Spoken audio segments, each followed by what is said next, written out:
देवादिदेव 1008 श्री पार्श्वनाथ भगवान के, गुरुनाम गुरुआचार्य भगवान श्री ज्ञान सागर जी महाराज के, संत श्रोमणी आचार्य भगवान गुरुदेव श्री विद्या सागर जी महाराज के,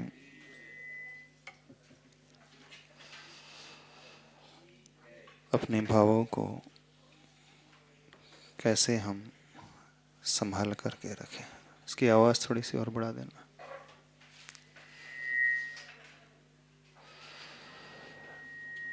हमारे इमोशंस आज उनको कंट्रोल करने के कुछ पॉइंट्स अपन समझ लेते हैं। शॉर्ट में उस विषय पर थोड़ा सा चर्चा कर लेते हैं। मुख्य रूप से अभी तक जो हमने समझा है, सबसे इम्पोर्टेंट होता है हमारा माइंडफुलनेस रहना, जागृत अपने आप को बना करके रखना।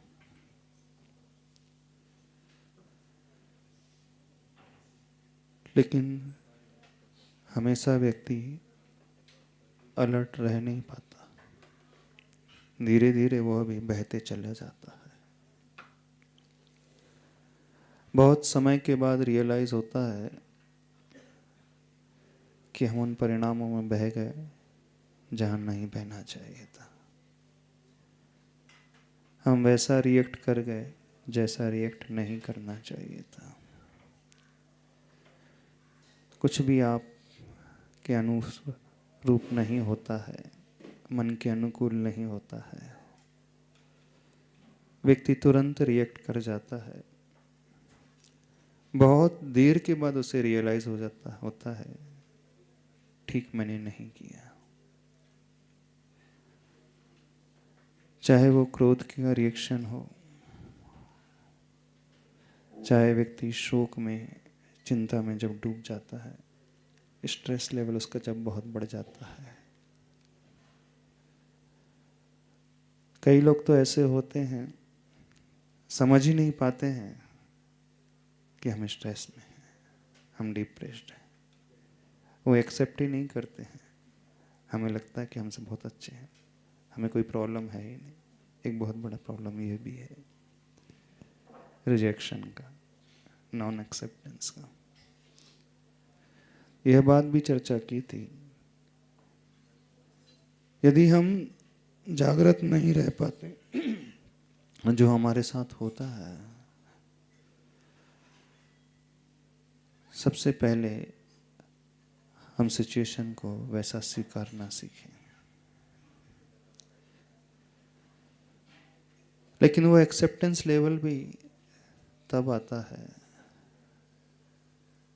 जब व्यक्ति का पेशेंस और टॉलरेंस लेवल बहुत होता है। जो बहुत ज़्यादा इम्पेशेंट होता है वो तुरंत रिएक्ट कर जाता है।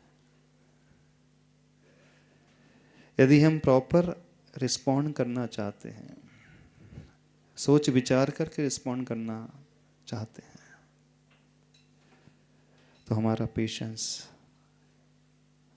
हमारी सहनशीलता, हमारा धैर्य, हमारा टॉलरेंस लेवल होना बहुत आवश्यक है। जिसकी सहनशीलता जितनी अधिक होती है, सहनशील व्यक्ति हर प्रतिकूलताओं को झेल जाता है, बिना एडवर्स रिएक्ट करे। उसका रिएक्शन बिल्कुल वैसा होता ही नहीं। आप लोगों की सहनशीलता कितनी है? है? अब फिर प्रश्न उठता है, सहने की भी एक सीमा होती है ना?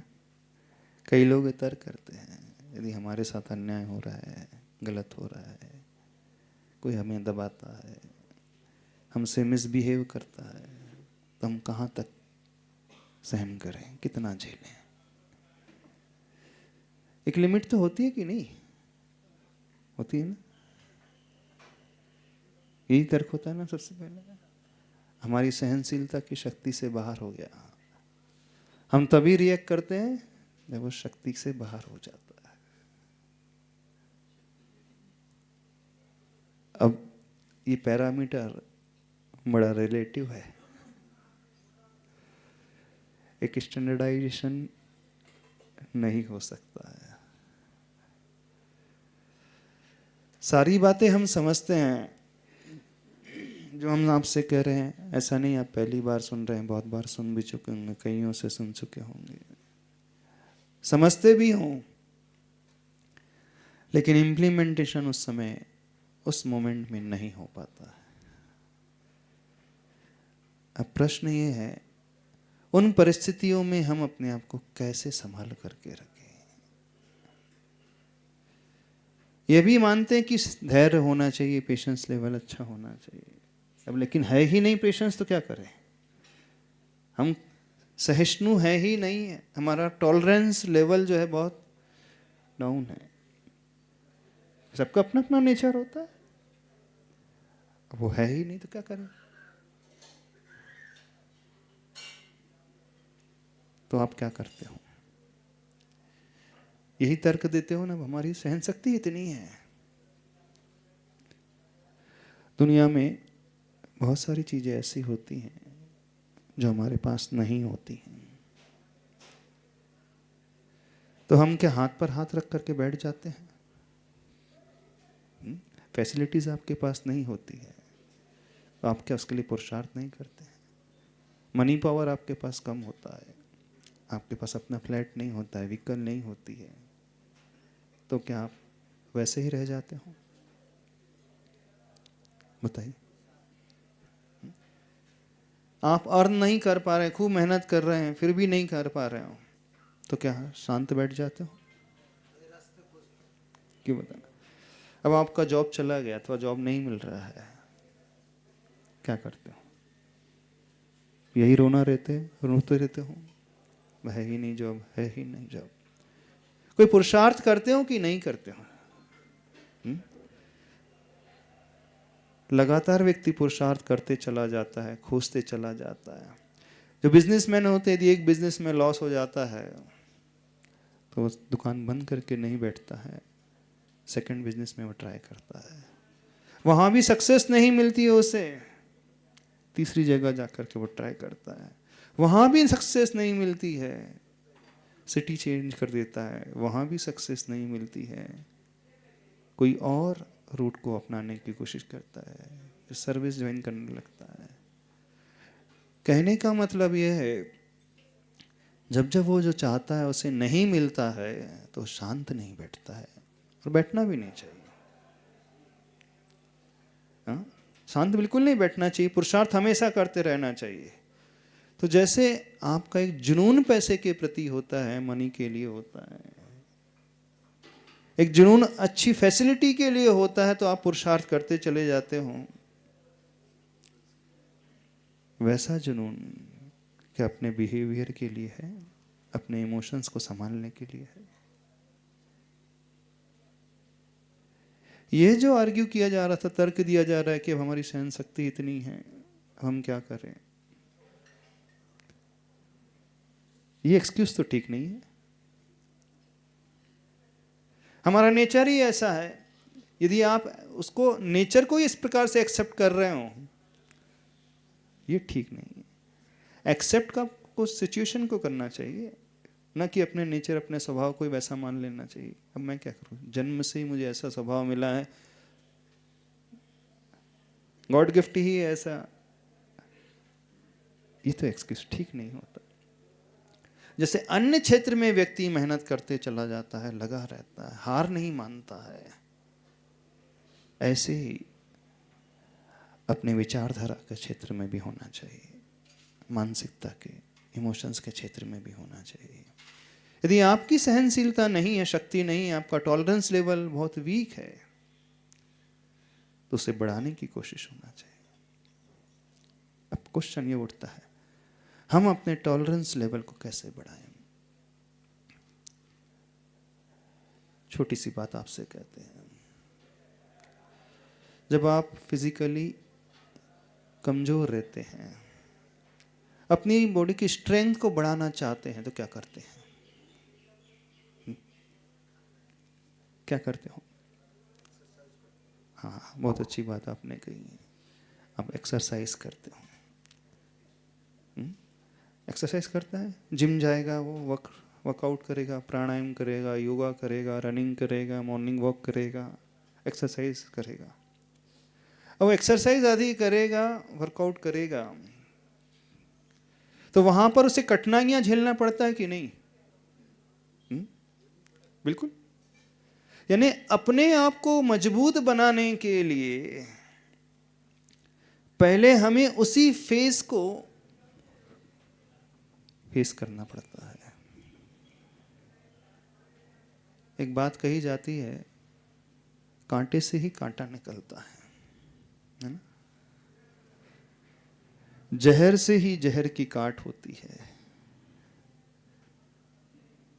ऐसे कहा जाता है। पैसे से ही पैसा आता है, हीरे से ही हीरा कटता है। यही नीति है कि नहीं? यदि आपको तैरना सीखना है, स्विमिंग सीखना है, और आपको पानी से बहुत डर लगता है, एक फियर है, कई लोगों को बहुत बड़ा फियर रहता है, पानी देखते ही वो डर जाते हैं। रिवर देखें, स्विमिंग पूल देखें, अंदर से डर लगा। आपको यदि स्विमिंग सीखना है तो बुक्स पढ़ करके आप स्विमिंग नहीं सीख सकते। सीख सकते हैं आप, भले ही कितना भी क्यों ना डरते हो पानी से, लेकिन आपको पानी में ही कूदना होगा सीखने के लिए। यानी पानी के भय को ओवर करने के लिए, उस फियर को ओवरकम करने के लिए आपको वहीं पर जाना होगा। जो वे कुछ लोग होते हैं, उन्हें रात्रि में बहुत डर लगता है, अंधकार से बहुत डर लगता है। कई होते हैं, खासकर महिला वर्ग। यदि उस अंधकार के डर को जीतना चाहते हो तो क्या उसका इलाज है? जानते हो उसका इलाज क्या इलाज है? धीरे धीरे ग्रेजुअली हमें उस अंधकार को फेस करना सीखना चाहिए। जो व्यक्ति कड़वा नहीं खा सकता, करेला नहीं खा सकता, उसके लिए कहा जाता है थोड़ा थोड़ा खाना शुरू करो। यानी धीरे धीरे जब हम उसी प्रैक्टिस को करने लगते हैं, उसी एक्टिविटीज को करने लगते हैं, तो जहां हम वीक रहते हैं, कमजोर रहते हैं, उसी में अब हम मजबूत होने लगते हैं। बहुत सारे लोगों को माइक फियर होता है, स्टेज फियर होता है ना? कई लोग होंगे टैलेंटेड बहुत रहते हैं, एकेडमिक स्किल्स उनकी बहुत अच्छी रहती है, लेकिन जैसे ही स्टेज के सामने आते हैं, क्या हो जाता है? पूरा शरीर, पूरी बॉडी कांपने लगती है, सब कुछ भूल जाते हैं, वर्ड्स ही नहीं निकलते। होता है, कई लोगों के साथ होता है। वो उस स्टेज फियर को यदि जीतना है, माइक फियर को जीतना है, तो क्या करना होगा? प्रैक्टिस माइक में ही बोलने की करना पड़ेगा। हाँ, पहले धीरे धीरे अकेले बोलो, फिर 2 लोगों के सामने, फिर 4 के सामने। समझ में आ रहा है प्रोसेस क्या होती है? यदि हम अपने आप को ऊपर उठाना चाहते हैं, तो जो हमारा वीक पॉइंट है, सबसे पहले उस वीक पॉइंट को दूर करने की कोशिश होना चाहिए। जो स्टूडेंट्स होते हैं, जो उनका वीक सब्जेक्ट्स होता है, और कुछ सब्जेक्ट उनके बड़े स्ट्रांग होते हैं ना? साइंस के स्टूडेंट्स होते हैं, किसी को फिजिक्स बड़ी डिफिकल्ट लगती है, किसी को मैथमेटिक्स बड़ी डिफिकल्ट लगती है, कुछ होते हैं जिनको केमिस्ट्री बड़ी डिफिकल्ट लगती है, और फिजिक्स अन्य जो सब्जेक्ट्स हैं बड़े अच्छे रहते हैं। अब जिसमें वो स्ट्रांग रहते हैं उनको पढ़ना तो अच्छा लगता है, लेकिन जो वीक सब्जेक्ट रह जाता है वो ध्यान ही नहीं देता। अब उस वीकनेस को ओवरकम करना है तो क्या करना पड़ेगा? डिफिन बट नेचुरल है कि जो वीक सब्जेक्ट है उसी पर फोकस करना पड़ेगा। शरीर का जो पार्ट हमारा वीक है, उसी की एक्सरसाइज हमें ज्यादा करना पड़ेगा। पैरालिसिस हो जाता है तो फिजियोथेरेपी उसी पार्ट की जाती है, बॉडी पार्ट की। उसी एक्सरसाइज के बल पर धीरे धीरे वो कमजोरी दूर होकर के मजबूती आने लगती है। शरीर के साथ भी ऐसा ही है, नॉलेज के साथ भी ऐसा ही है, स्किल के साथ भी ऐसा ही है, और इमोशंस के साथ भी बिल्कुल ऐसा ही होता है। यदि हमारी सहनशीलता नहीं, यदि हमारा पेशेंस लेवल बहुत वीक है, तो हम यह क्या करके हट नहीं सकते क्या करें, हमारा स्वभाव ही ऐसा है। ये कोई तर्क नहीं हुआ है, ये कोई बात नहीं हुई। जैसे अन्य क्षेत्र में हम अपने आप को इंप्रूव करने की कोशिश करते हैं, इस क्षेत्र में भी हमें अपने आप को इंप्रूव करने की कोशिश करना चाहिए। कुछ लोग होते तुरंत में गुस्सा आ जाता है, बोले क्या करें, हम कंट्रोल नहीं कर पाते हैं, परिस्थिति मिलती है, ऐसा निमित्त मिलता है, लोग हमारे अनुसार नहीं चलते, तुरंत गुस्सा आ जाता है।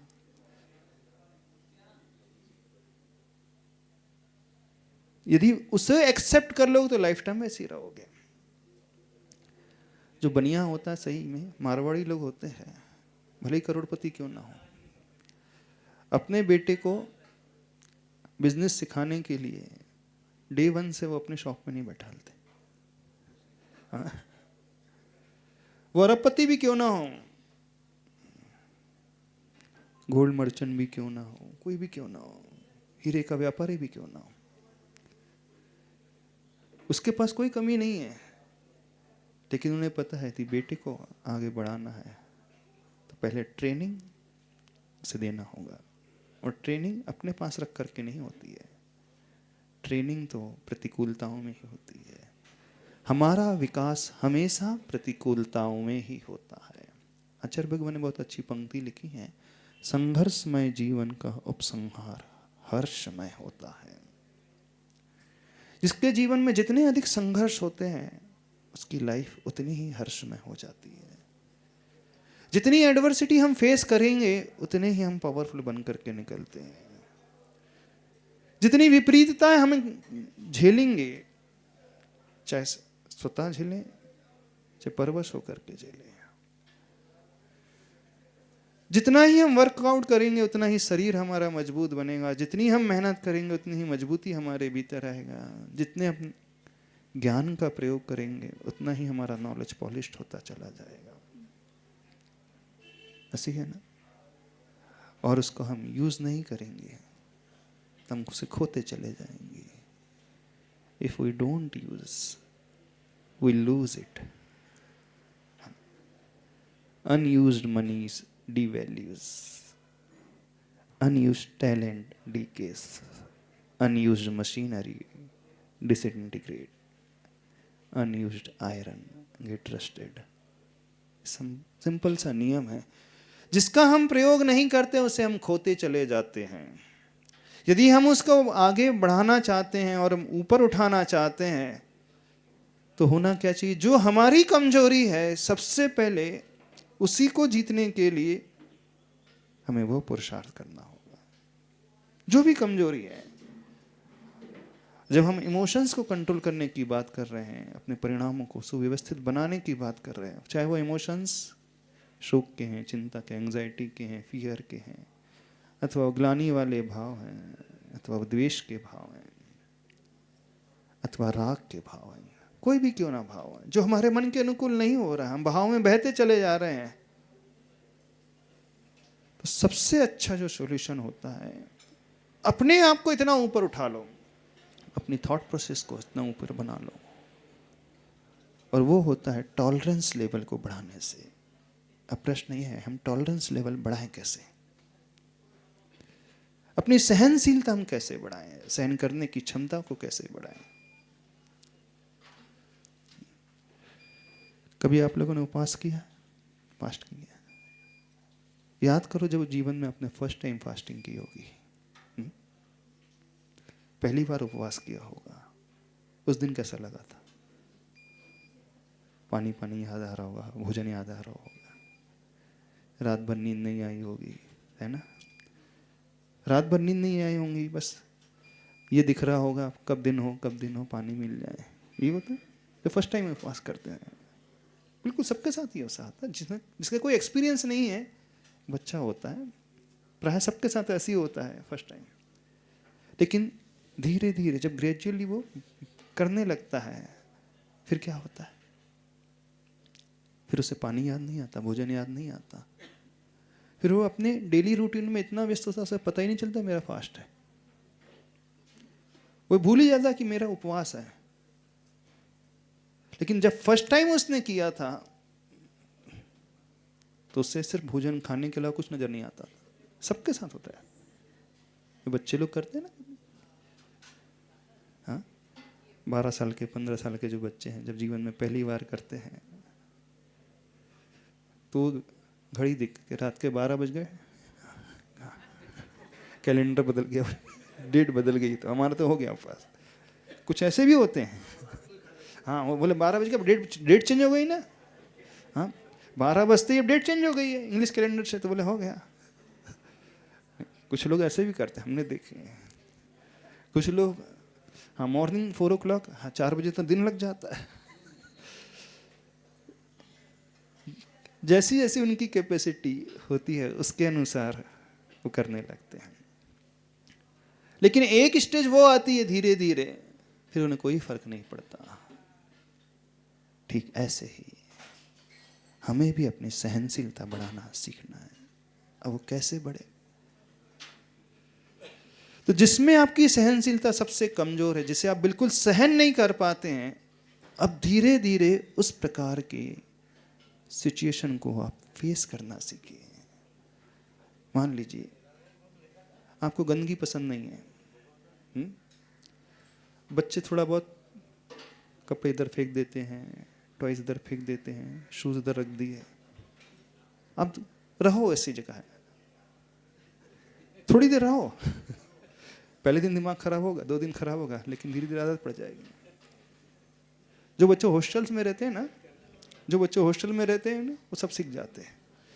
अपने हाथ से रूम क्लीन करना, अपने हाथ से क्लोथ क्लीन करना है, अपने हाथ से बर्तन भी साफ करना है, और फूड भी बनाना है तो वही बना लेते हैं।